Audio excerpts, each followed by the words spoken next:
संसदेमध्ये the great Indian debate आपल्याला बघायला मिळाली। काल राहुल गांधी यांनी जोरदार हल्ला सरकारवर चढवला होता आणि पंतप्रधान मोदींनी त्याचं उत्तर दिलं। आणि आज त्यांच्या भाषणादरम्यान मोदींकडून राहुल गांधींचा बालकबुद्धी असा उल्लेख करत त्यांना हिणवण्यात आलं। लोकसभेमध्ये 2 दिवस हा द ग्रेट इंडियन डिबेट रंगलेली होती। राहुल गांधी यांच्या आक्षेपांवरती मोदींनी प्रत्येक मुद्द्यावरती सडेतोड उत्तर दिलेलं आहे। मैंने कल सदन में यही बचकाना हरकत देखी है। कल यहां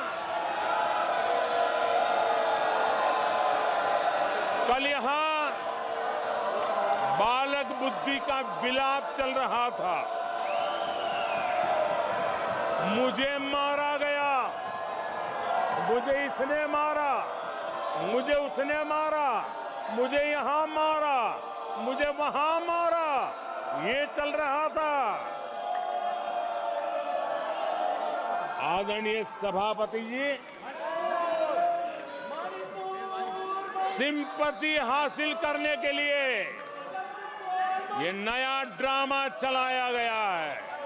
दरम्यान हिंदूंच्या मुद्द्यावर राहुल गांधी आणि नरेंद्र मोदी यांच्यामध्ये आरोप प्रत्यारोप आपल्याला बघायला मिळाले। बघूया हे वाकयुद्ध कसं रंगलं।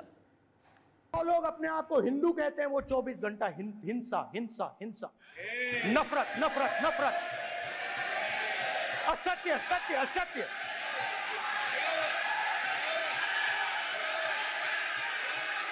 आप हिंदू हो ही नहीं।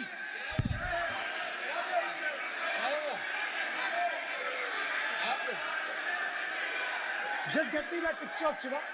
Yes, I'm inside the speaker's office. Hindu धर्म में साफ लिखा है, सत्य के साथ खड़ा होना चाहिए, सत्य से पीछे नहीं हटना चाहिए, सत्य से नहीं डरना चाहिए। अहिंसा हमारा प्रतीक है। अभय मुद्रा।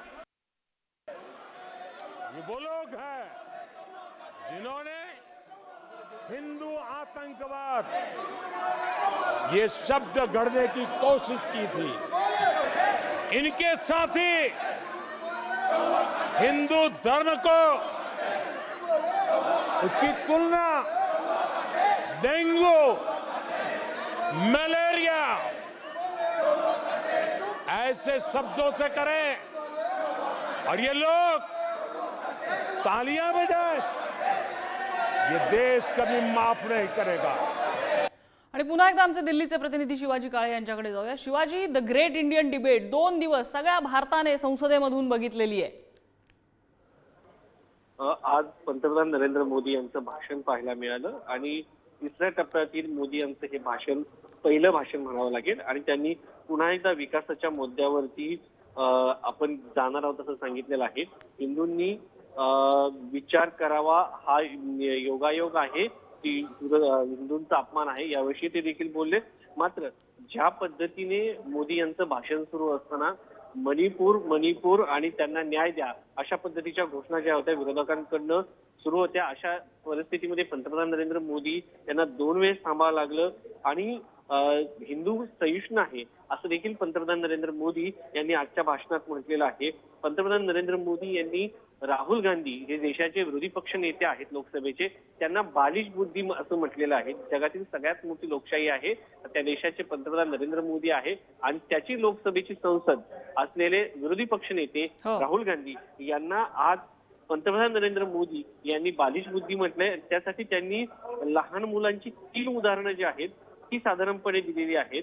राहुल गांधी हे 100 पैकी 99 गुण मिळाले नाहीत त्यांना, तर 543 पैकी 99 गुण मिळालेत असं त्यांनी म्हटलेलं आहे।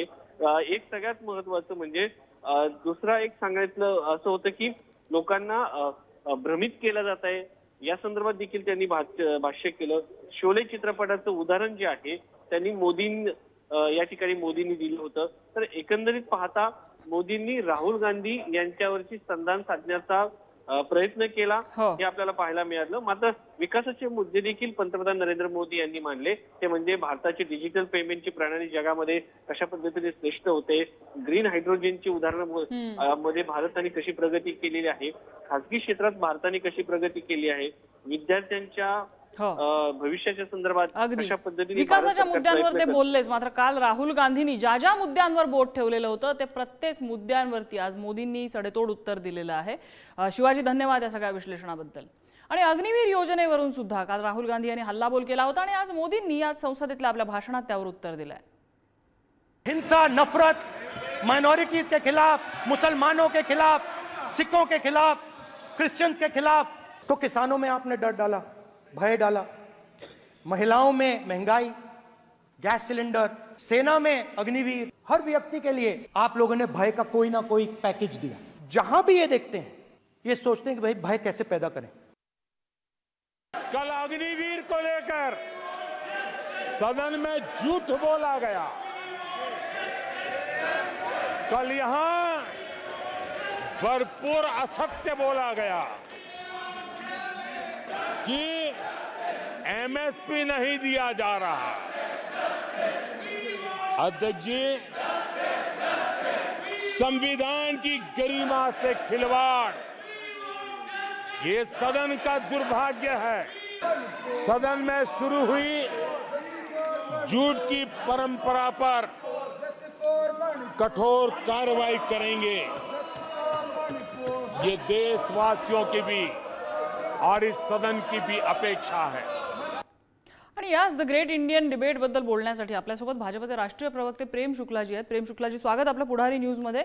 आणि सगळ्यात पहिलं मोदींनी राहुल गांधींनी पॉइंट आउट केलेल्या प्रत्येक मुद्द्याला जरी उत्तर दिलं असलं तरी यामध्ये एक नॅरेटिव्ह असा सुद्धा काही विश्लेषकांकडनं समोर येतोय की ज्या राहुल गांधींना तुम्ही बालकबुद्धी म्हणा किंवा पप्पू म्हणा अशी अनेक विशेषणं जी भाजपने दिलेली आहेत त्याच राहुल गांधींना उत्तर देण्यासाठी आज मोदींना उभं राहावं लागतंय, असं सुद्धा एक चित्र. ही संसदीय परंपरा आहे. जे विश्लेषक आहेत, राहुल गांधीजी जे चीयर लिडर्स आहेत, त्यांना डॉक्टर बाबासाहेब आंबेडकरांच्या घटनेबद्दल अवमानना असेल त्यांच्या मनात. आता जर ज्याला जे आहे घटनेप्रमाणे विरोधी पक्षाचा नेतापद दिला आहे, ज्यांनी ठीक आहे त्यांनी बालकबुद्धीने जर काही मुद्दे मांडले तरीही त्या मुद्द्यांबद्दल कालच ते आदरणीय मोदीजी संसदेत जेव्हा त्यांचा खोटारडेपणा चालू होता राहुल गांधींचा, तेव्हा त्यांनी सांगितलं की विपक्ष का नेता पद पर आप बैठे हैं और विपक्ष के नेता को सुनना मैं संविधान का दायित्व है, संविधान ने मुझे दायित्व सौंपा है. तो त्याप्रमाणे विरोधी पक्षाचा नेता पदावर कोणी बसला तर त्याचे जे मुद्दे आहेत त्या मुद्द्यांचा जवाब दिलाच पाहिजे. आणि राहुल गांधी काल काही टीयर लिडर्स सुप्रिया श्रीनेश सारख्या त्यांचे प्रवक्ते आहेत, त्यांनी सांगितलं की राहुल गांधी एवढे महान आहेत की त्यांना जबाब देण्याकरिता स्वतः पंतप्रधान उभे राहिले, गृहमंत्री उभे राहिले, रक्षा मंत्री उभे राहिले, त्याबद्दल कृषी मंत्री उभे राहिले. अब इसको क्या कहा जाए कि आप किस बात पर खड़े रहे? आपने सारे हिंदुओं को गाली दी तो स्वाभाविक तौर पर गृहमंत्री खड़े होंगे. प्रेम शुक्लाजी, हाच जो मुद्दा आहे ना, विरोधकांकडनं हाच मुद्दा पॉइंट आउट केला जातोय. त्यांचं असं म्हणणं आहे की राहुल गांधींनी समस्त हिंदू समाजाबद्दल काही बोललेलंच नाहीये, त्यांच्या मुद्द्याचा विपर्यास केला जातोय. त्यांचं असं म्हणणं आहे की त्यांनी जो उल्लेख केला तो पंतप्रधान मोदी, भाजप आणि राष्ट्रीय स्वयंसेवक संघ यांच्या हिंदुत्वाबद्दल केलेला होता, समस्त हिंदू समाजाबद्दल ते बोलले नाहीत, असा विरोधकांचा आक्षेप आहे. त्यांनी तुम्हाला विरोधकांनी काही म्हणावा, पुढारी समोर जे आहे त्यांचा भाषणाची व्हिडिओ क्लिप आहे ना आपल्याकडे, त्यांनी भाषणाचा पहिला जेव्हा त्यांच्यावर ऑब्जेक्शन करण्यात आला त्यानंतर त्यांनी ही बाजू घेतली. तुम्ही पहिला त्यांचं भाषण नीट पहा ते काय बोलतायत. आणि ते जो एक कहते ना, हाथ कंगन को आरती क्या, पढ़े लिखे को फारसी क्या. आप जो है उनका भाषण उठाकर देख लीजिए वो क्या कह रहे हैं. ठीक है. और उसके बाद भी जो है अब यही जो है उसके इकोसिस्टम की समस्या है कि एक व्यक्ति खड़े होकर संसद में झूठ बोलता है, जो वो तथ्य देता है उसका सत्यापन नहीं करता है, उसके भाषण उसके बाद भी करेंगे बहुत अच्छा बोला, बहुत अच्छा बोला. ठीक है. प्रेम शुक्ला जी, अगदीच धन्यवाद आपण पुढारी न्यूजशी संवाद साधला त्याबद्दल. आपल्यासोबत राजकीय विश्लेषक व्यंकटेश केसरी सर सुद्धा आहेत. केसरी सर, ह्या सगळ्या सिनारिओकडे कसं बघायचं? 2 दिवस चाललेली ही डिबेट आणि राहुल गांधींच्या प्रत्येक मुद्द्याला ज्या पद्धतीने आज मोदींनी उत्तर दिले, मात्र त्यावेळी विरोधकांचा चाललेला हल्लाबोल, कसं बघायचं या सगळ्या चित्राकडे? असे की 18व्या लोकसभेची जी सुरुवात आहे ती संघर्षाने झालेली आहे. भाषेमध्ये विरोधी पक्षांच्या भाषेत आक्रमकता असेल किंवा त्यांच्यावरती आक्रमकता म्हणा किंवा फ्रस्ट्रेशन म्हणा जे काही असेल तर सरकारने सुद्धा धमकावण्याची भाषा केलेली आहे. जे ठराव नंतर घेण्यात आले त्या संरक्षण मंत्र्यांनी मांडले आणि गृहमंत्र्यांनी त्याला अनुमोदन दिलं. म्हणजे हे कुठे ना कुठे विरोधकांना धमकावण्याचं आहे. मोदींनी त्यांच्या भाषणात सांगितलं की तुम्ही जमानतीवरती आलेला आहात, तुम्ही इकॉनॉमिक टेररिझम करता, त्याच्यानंतर तुम्ही देशाच्या संरक्षणाशी तुम्ही हे करता. ही जी भाषा आहे ठीक आहे, टोकाटोकी संसदेत होतच असते, ते जिवंतपणाचं लक्षण आहे. आरोप प्रत्यारोपही होतात, पण त्याच्या पलीकडे कुठेतरी हा डायलॉग झालेला आणि तो सुद्धा पहिल्याच अधिवेशनात झालेला दिसून येत होतो. सर अगदी थोडक्यात, अगदी 10 सेकंदात, लोकसभेतलं संख्याबळ जे विरोधकांकडे, विरोधकांच्या शब्दांना धार आली आहे त्यामुळेच प्रश्नच नाही. असं आहे की कालचे लोकसभेचे अध्यक्ष ओम बिर्ला यांचं कालचं वर्तणूक आणि आजच्या वर्तणूक याच्यात बदल होता. विरोधी पक्ष आक्रमक आहे, संख्या वाढलेली आहे, सरकार त्याच्याकडे दुर्लक्ष करू शकणार नाही. अगदी त्यामुळे ताकद वाढलेली आहे आणि त्या वाढलेल्या ताकदीची धार सुद्धा सभागृहात दिसून आलेली आहे. धन्यवाद केसरी सर, आपण पुढारी न्यूजशी संवाद साधला.